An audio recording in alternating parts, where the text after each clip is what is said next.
Yeah.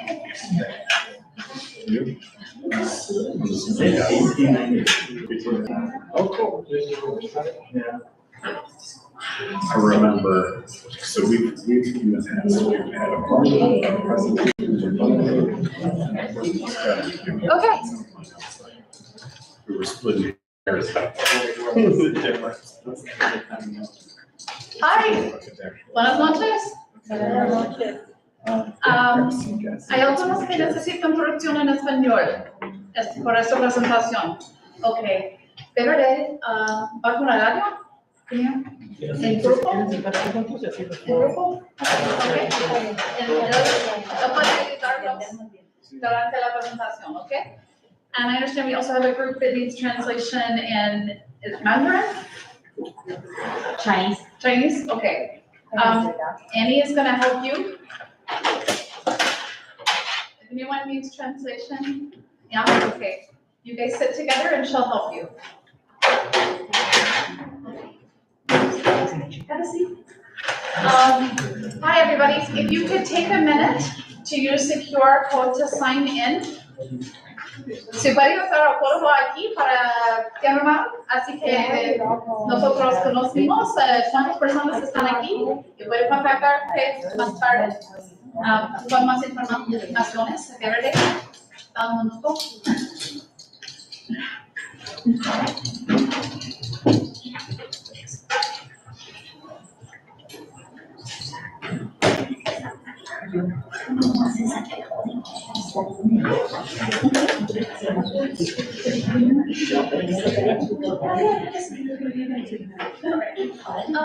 So yeah, thanks everybody for coming tonight.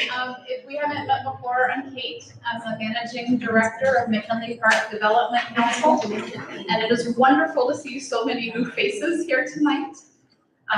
Soy Casi, soy la directora del Consejo de Desarrollo de McKinley Park, y es un placer tener nuevos caras aquí esta noche.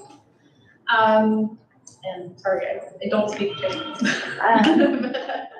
But Going, you know, like, có xong rồi nói, vui chơi con gái, đi gặp nó thích tâm. Yes. Okay. so welcome. Bienvenido.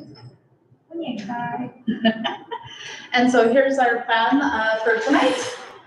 So welcome to everybody. We've hopefully got you hooked up with your interpreter if you need one. Sherry, are there snacks? Yeah. Yes? You want to talk about snacks real quick? Yeah, sure. Yeah.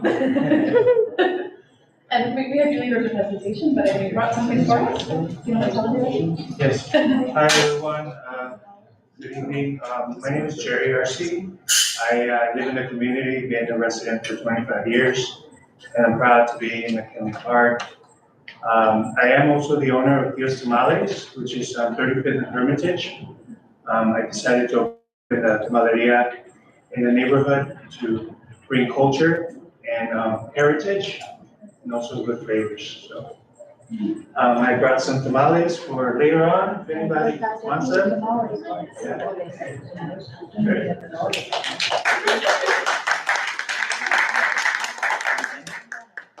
So better than average snacks tonight.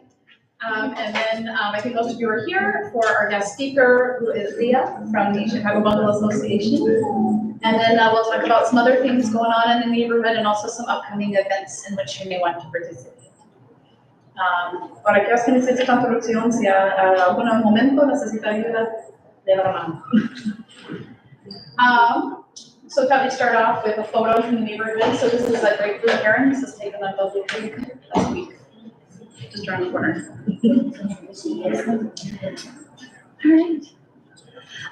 So there's a lot going on in the neighborhood right now. It's back to school. Yesterday, or Monday was the first day of school for most of our kids, and pre-K started on Tuesday.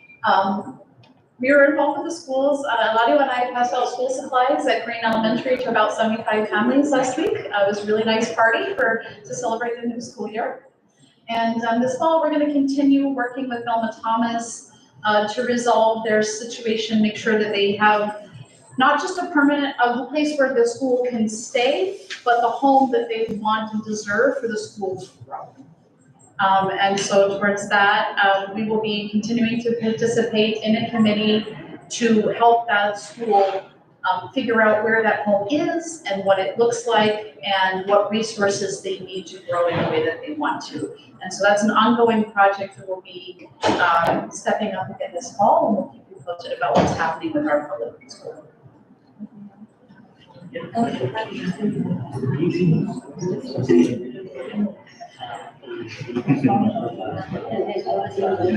Meanwhile, Saladio and I have been spending a lot of our summer outside working on some things that we hope that we will see more of soon.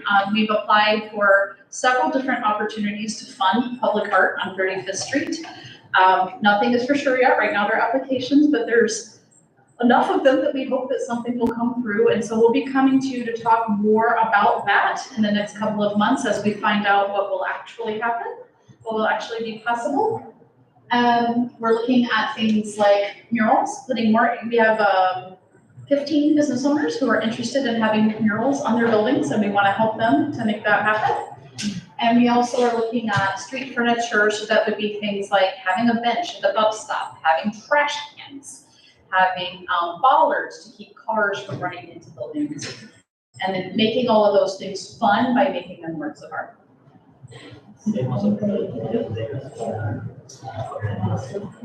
This is a mural that was unveiled last week, actually, Floriano, if you haven't been over to see it yet, please do. It was made by a group of young people affiliated with Yorokani, which is an arts program that runs out of the National Museum of Mexican Art.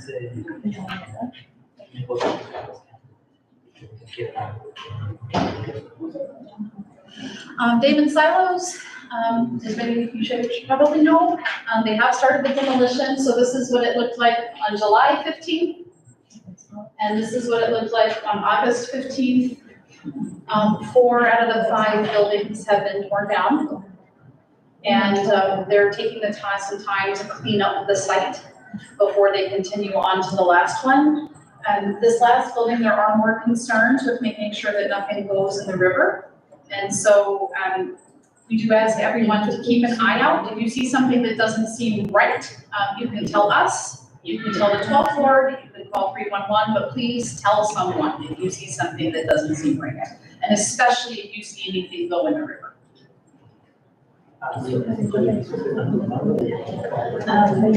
These photos are also part of a photo blog that we have on our website, about a week behind getting it updated, but we are publishing photos from a large variety of volunteers who have been sending photos of the demolition. So if you think you've got a particularly good shot, make sure it's got a date on it so we know where it goes, and send it to us.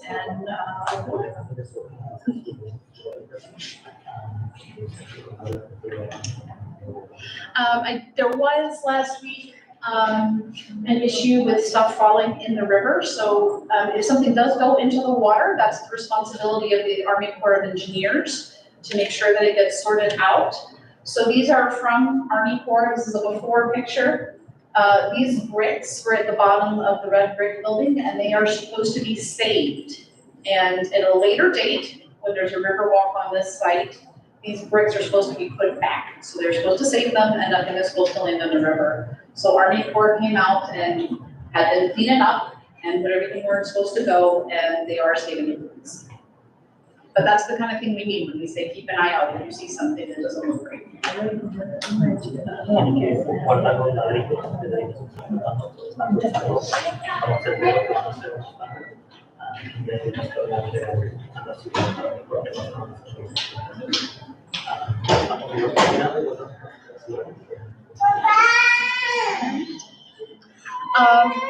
So I said in our spending a lot of time outside this summer. The other big project that we're working on is a signage plan to help people get to and from the river and to move along between neighborhoods using our future riverfront path.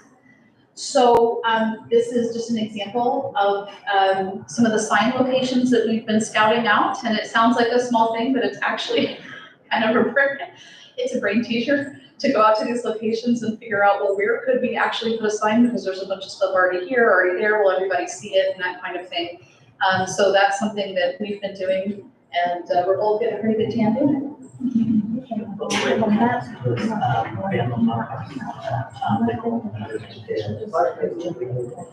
We're doing this for McKinley Park, Bridgeport, Pilsen, and Chinatown, so the entire South Branch.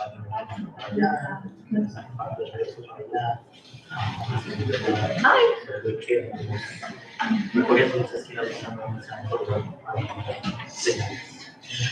And also to go with the river, we are having a bike ride this Saturday. This is open to all ages and abilities. It is a free event. We're gonna have an advanced group that will ride the length of the proposed path, including the Damen Silos and Park 571 all the way to Chinatown. We're also gonna have a family ride on much smaller streets. It's okay to bring a kid on a tricycle, and that will be from Park 571 to Halsted. Okay, so that's all side streets. So the advanced group will meet at 10 a.m. at Park 571. The family group will meet at 11 a.m. at Park 571. So that's on the riverfront. And this is for anyone, no matter where you're from, what ability you have, as long as you are on a wheeled object or can keep up with a person on a bicycle, you will be just fine. And it'll be a narrated tour of all the things that will be included in our future riverfront path. So that includes places where we'd like to have new park space. It includes places where there's environmental remediation that needs to happen. It includes some future ideas about other public spaces and recreation. So it should be really interesting. We'll end in Chinatown, and everybody's welcome to get lunch there. So it's through Chinatown? So we're gonna start at Park 571. And the experienced group, like basically if you are comfortable riding on Archer Avenue, you're in the experienced group. If you're not comfortable riding on Archer Avenue, you're in the family beginner group, and that is okay. So for the family group, we'll ride from Park 571 to Halsted, and you're invited to bring a picnic and enjoy the picnic tables at Halsted. The advanced group will ride start at Park 571, go back to the Damen Silos, and end in Chinatown.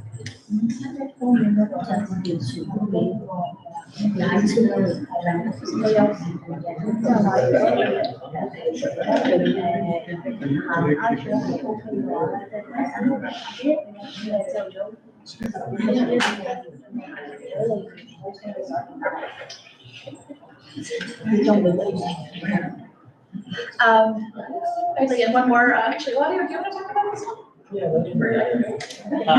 So we've been working with the 12th Ward and business owners along in McKinley Park and Stratton Park to have business meetings to just get to know business owners in the two neighborhoods. And we're currently working on a community pop-ups, which is a series of locations along 35th Street. We're gonna have different vendors and activities going on. It's gonna be on September 6th. So the idea is that you go from one end of 35th Street to the other, visiting different businesses. They're all gonna have different activities and things to do. It's not a full festival where we shut down the streets because that's expensive and requires a lot more coordination. So we're starting small. So it's all gonna be set up in different spots along 35th Street for you to visit and hopefully see all the businesses that we have in the neighborhood. And we have the list of the locations where we're gonna have things going on. It's gonna start at Point Park and go all the way down to 35th and Pulaski. So we'll be sharing more flyers and advertising for it. Jerry's Tamales is on the list. He's gonna have activities in his back patio. The American Legion, which you might see as a big military, the cannon and the murals up there, they're gonna have a DJ and just activity stuff in the neighborhood. Good time.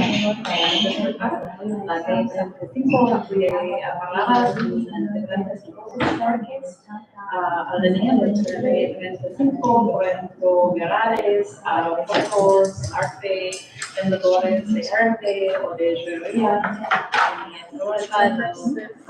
Sábado, se pueden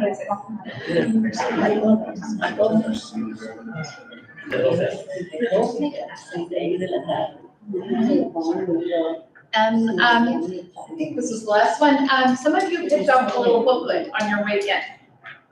This booklet was released yesterday by our partners at Metropolitan Planning Council. We are part of their advisory group, and one of the things that cohort is doing is looking at citywide zoning policy. And zoning might seem really, really boring and arcane, and a lot of times it is. But zoning is especially important for what's happening in McKinley Park. That is the reason that we have so many vacant storefronts on 35th Street, because zoning did not allow them to open until we got it changed earlier this year. Zoning is also why we have an asphalt plant in the middle of a residential area. And they actually use that asphalt as one of the examples in the book to explain why these things matter. So we encourage you to pick up a copy of the booklet on your way out. It's also available online. And any questions you have about it, they tried to make this really fun, like a fun way to graphically explain a very complicated thing in a relatively simple way. Also bonus, turns out that the illustrator lives just across the street in Bridgeport. And I'm hoping that I'd be able to get someone affiliated with the project to be one of our speakers in a relatively near future. But I do think this is like an important educational tool to help people understand. And if you have any questions about the zine or about zoning in general, or you want to know more, just let us know. We try to deal with the boring stuff, in a way that makes it more accessible.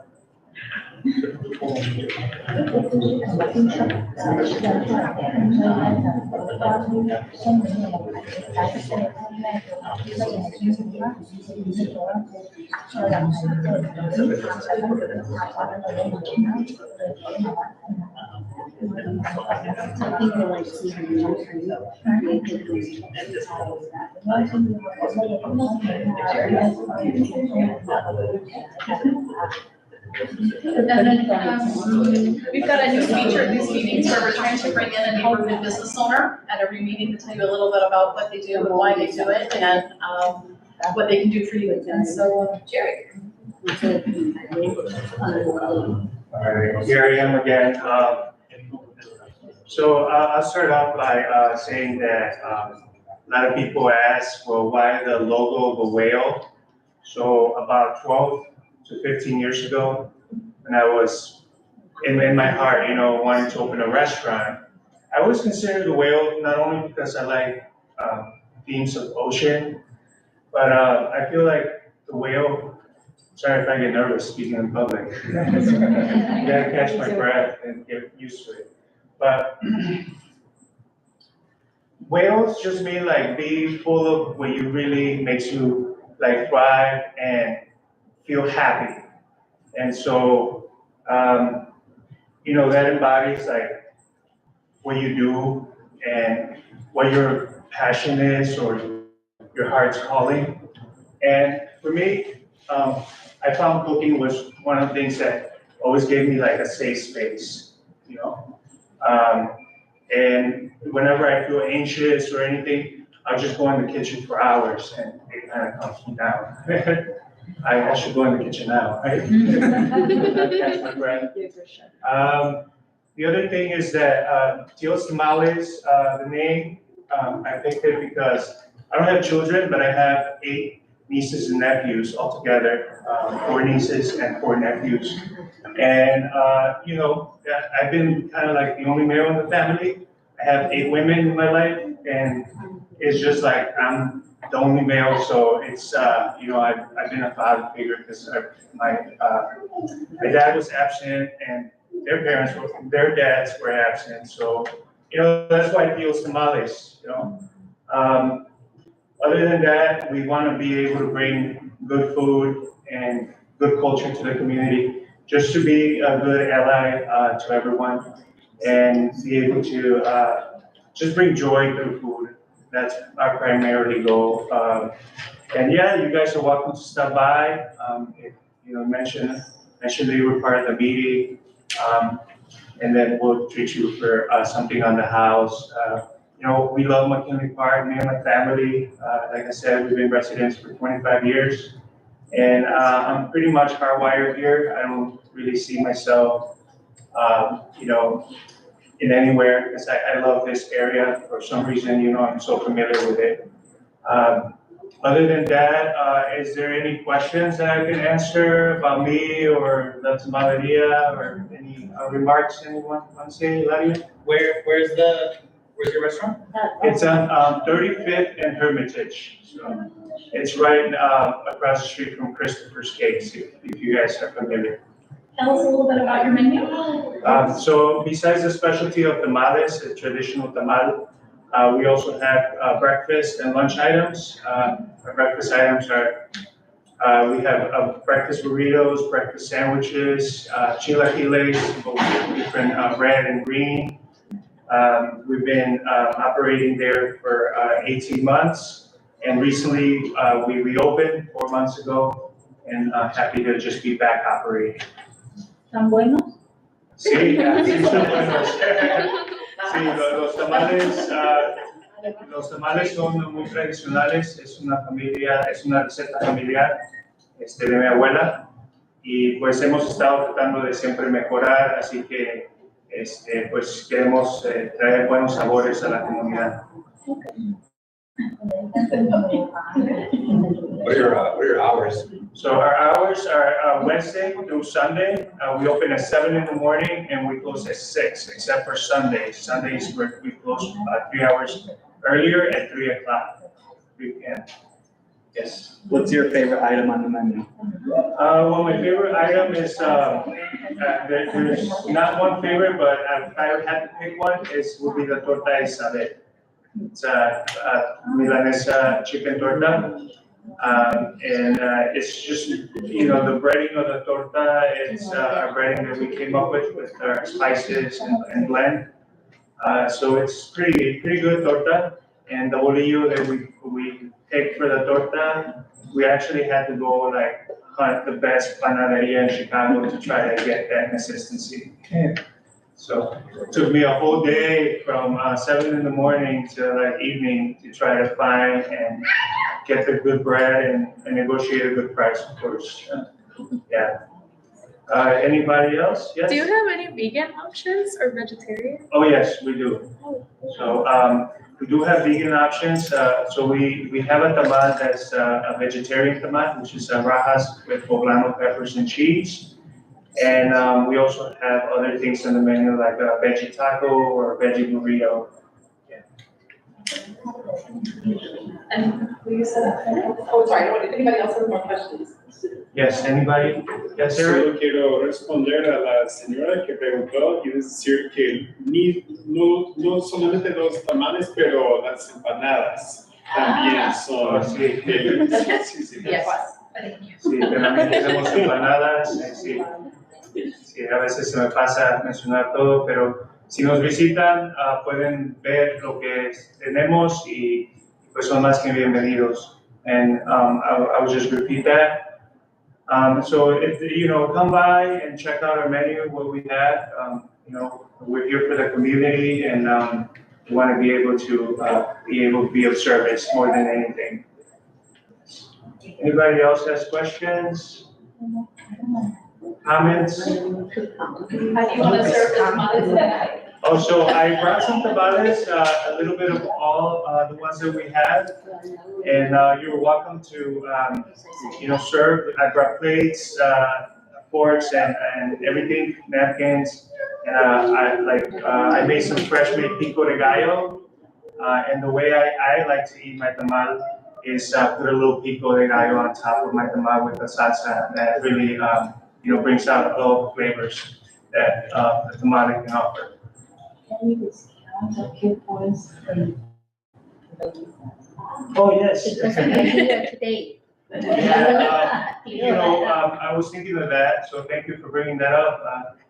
So if you mention, you come by our shop within the next week, come by our shop and just mention you were part of the meeting, and then free coffee or a drink on the house. We do have our frescas that we make in house. We have a berry hibiscus that's been very popular and so refreshing. Also an orange tamarind drink, where we make the fresh tamarind, and then a fresh squeezed lemonade. So that you set up the way you want to, and Yes, sure, so, If you want to quietly get up during the talk and get something, yes. because the library has a strict bedtime, so we're gonna. Well, take care, everyone.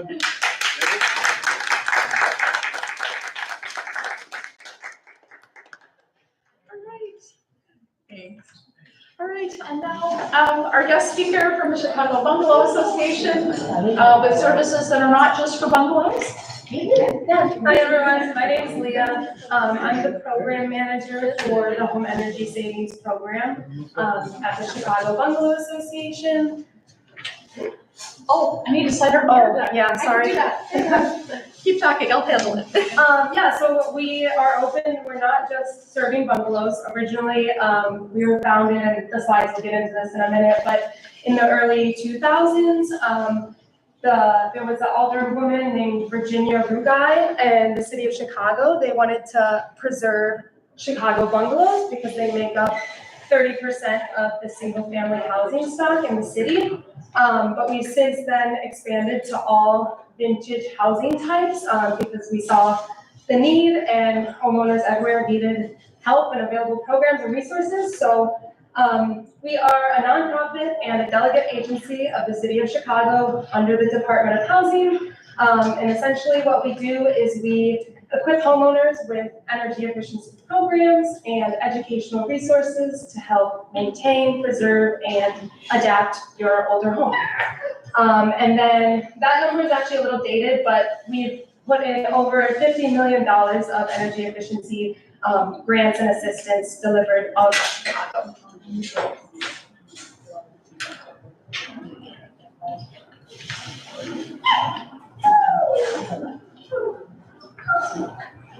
And then, so we offer free membership, and this is kind of, the home has to be 50 years or older, located in the city, and single family, and owner occupied. But if you meet all of those requirements, then you could become a member, which gives you access to, we have a members only Facebook group, which is a great resource for homeowners to connect and share tips. You also would be on our news, it's a quarterly newsletter where we share more resources and new programs if we hear about them. And then, yeah, again, more benefits. You can apply to the Home Energy Savings Program, which you don't have to be a member. This is a little bit of an older slide show, but that's our main program, which I'll get into in a little bit. But we offer educational seminars and workshops.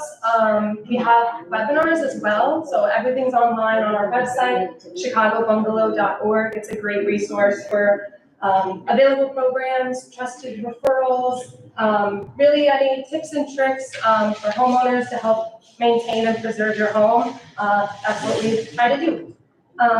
Yeah.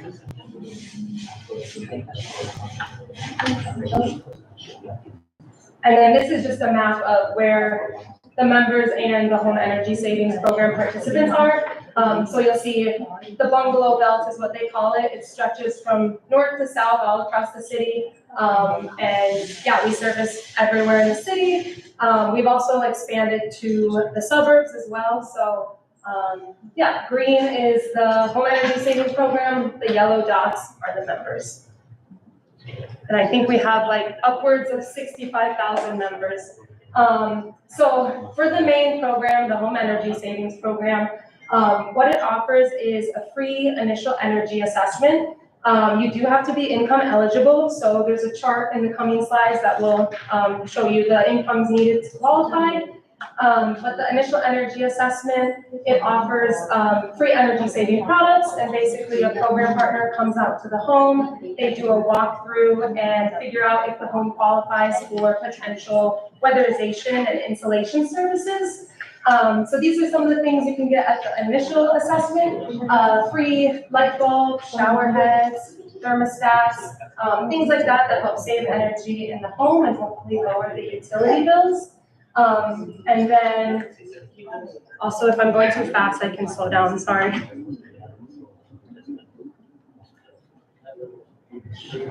So then the initial energy assessment is just a walkthrough, and then if you qualify for the further weatherization measures, it's called what we call a retrofit, where our contracting partner would come out to the home and do a more comprehensive weatherization assessment and figure out like what they can insulate under the program guidelines. So the typical scope of work, if eligible for everything, is attic and so attic air sealing, attic and wall insulation. Some homes get basement and sidewall insulation, other free energy saving products, and then other health and safety measures depending on the home.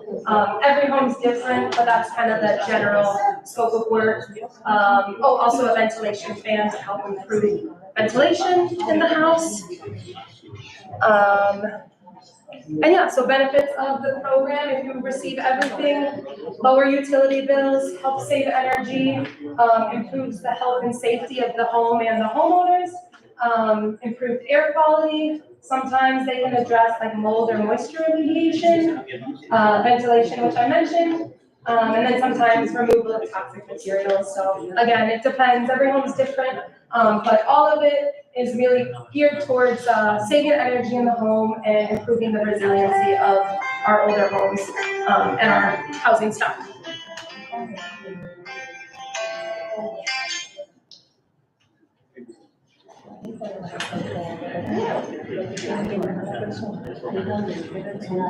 So here's that chart that I mentioned. It is dependent on how many people live in the household, but for example, one person, the income would need to be below 61,800. And these are the other eligibility requirements, but it's pretty open to any housing type. Single family, 2 flats are kind of what Chicago Bungalow Association specializes in. If you live in a multifamily unit, you could also potentially still qualify. You just have to apply directly through, I think I forgot to mention this, but the program is funded by ComEd and the utilities, so you have to apply directly through them. But all housing types, you can be a renter or an owner, you just would have to have the owner consent, and then, yeah, meet the income requirements.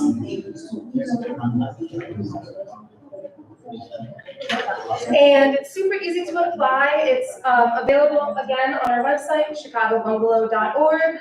You can also call our office. We're more than happy to help people apply over the phone, or I think as the application was on the table, so somebody might have grabbed it.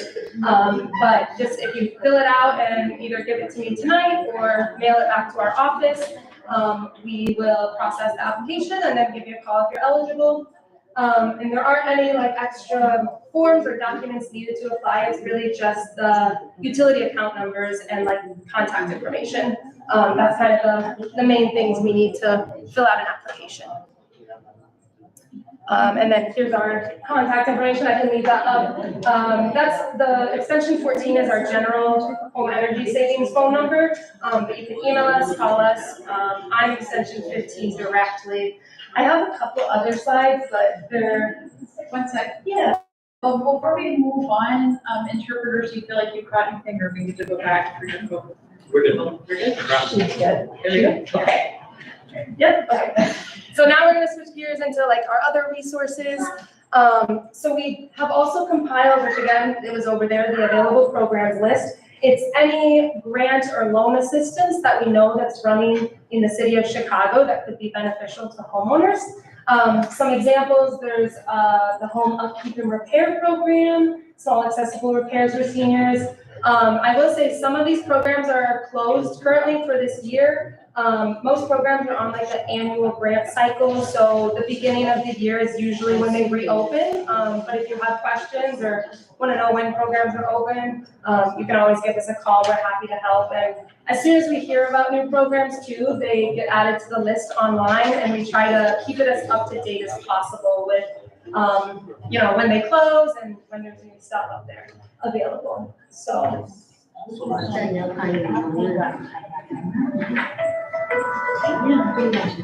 And then the other resource I mentioned, we have webinars. We usually host 1 to 2 free webinars. They're on our YouTube channel, also can be found on our website. And they're just great educational resources for homeowners on anything from how reverse mortgages work to basement flooding. So all the past ones are on the YouTube, and like I said, we do usually 1 to 2, like 12 to 24 per year. So Are any of the webinars available in translation? that's a great question. I think we have closed captioning, which might be able to be translated. So. And then finally, we host 2 annual award ceremonies. So this is for, specifically, you do have to have a Chicago bungalow for the awards, but it's for any type of rehab or renovation that you may have completed, and we really want to honor and recognize homeowners that are putting in the work to maintain and preserve their homes. So we have a panel of judges that vote on in 7 different categories, and it's a cash prize.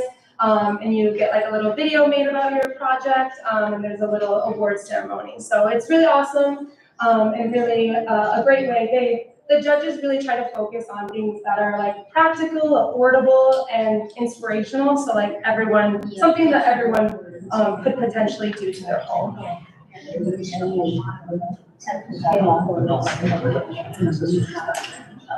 then similarly, we have a garden contest that's hosted in the summer. Same principle, it's like just recognizing great gardens, 5 different categories and another cash prize. I forgot to mention too, the Tree House Awards, we start accepting nominations in September. So you just write like a little description of your project, submit some pictures, and then you can potentially win a cash prize. So I think that is it, unless people have questions or I need to go back over anything like program related, happy to answer anything. I have a cool question. Yeah. I was thinking at the beginning, you put up a slide about like memberships to your, and you mentioned it has to be a single family residence, right? Yes. It can't be like a duplex that I live in. Yeah, so for membership, you do have to be a single family home, but to be honest, membership is like really, it's free membership, but all of the resources that you get with being a member are like available on our website. Really, the only perk is you can apply for the awards and stuff. Okay. So, yeah. But for the energy efficiency program, you can live in a 2-ply, yes? Yes, correct. Yeah, the energy efficiency program is open to all housing types. So.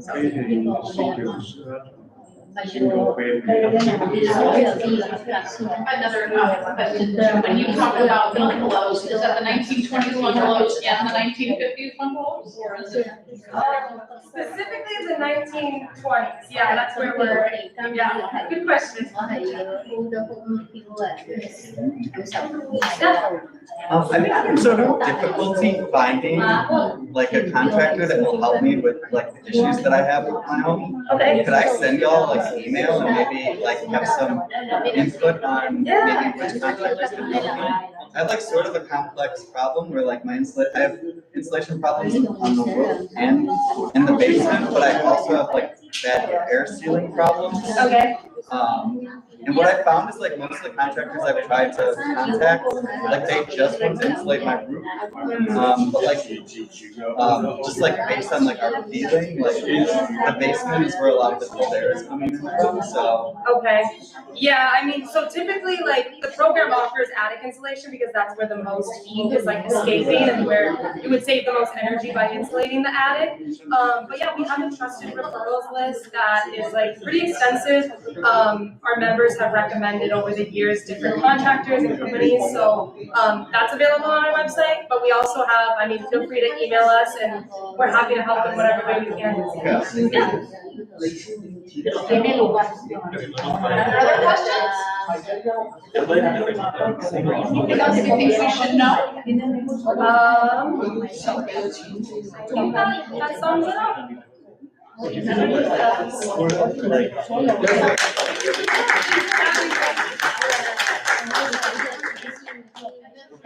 also speaking of some of the forms and some printed information over here, as well as more information about what's on the website. And she'll be here for a few minutes if you have a question you just want to ask in front of everyone.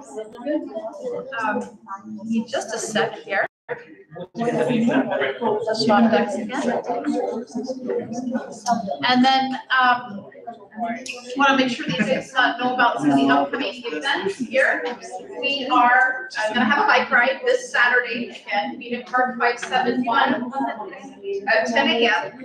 for the experienced group and 11 a.m. for the beginner and family group. If you would like to get to Park 571 with another group of people, there will also be a group leaving from the McKinley Park tennis courts at 10 a.m. So I realize it's a lot, it's on the flyer, the flyer's on our website if you need a review. And then also the McKinley Park pop-ups, the event on 35th Street is going to be Saturday, September 6th. And finally, we are waiting on the artist drawings to choose the new mural for the play garden. And as soon as we have them, we're going to put them up for public vote. So do keep your eyes out for that. And we hope to actually paint that mural at the play garden in September. And that will be a community project where we'll say, hey, these are the times that you can come out and help and be part of that project. Thank you. The tamales are in the back and they look really lovely. You guys leave them and talk to Jerry and thank him for bringing us. Thank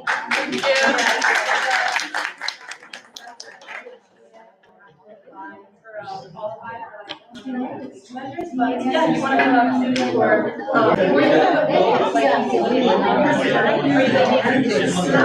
Yes, I can, just a second.